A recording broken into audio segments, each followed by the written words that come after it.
या झोपलेल्या प्रशासनाला जागा करण्यासाठी प्रहार दिव्यांग संघटनेचे संस्थापक अध्यक्ष माननीय बच्चूभाऊ कडू यांच्या आदेशानुसार आज धरणे आंदोलन करण्यात आलेलं आहे।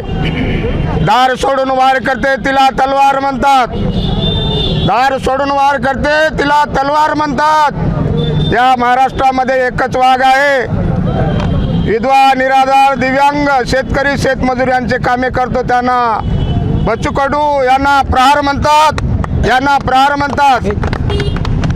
आमच्या मागण्या 5 मागण्या आहेत।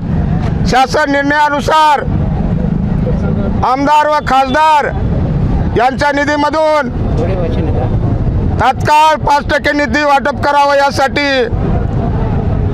आम्ही धरणे आंदोलन केलेलं आहोत।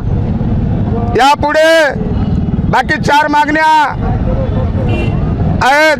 यापुढे आमच्या जर मागण्या या 1 ते 1.5 महिन्यामध्ये मान्य नाही झाल्या तर प्रहार स्टाईलने आम्ही धरणे आंदोलन केल्याशिवाय राहणार नाही याची प्रशासनाला ग्वाही देतो।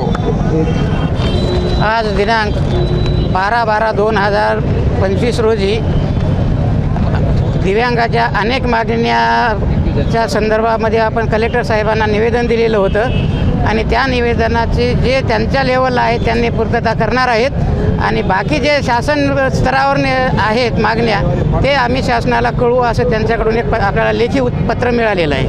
पुढची भूमिका काय असेल? पुढची भूमिका जर त्यांनी वेळ दिला 21 तारखेपर्यंत त्याच्या पुढे आम्ही 1 महिना अजून थांबणार आहेत।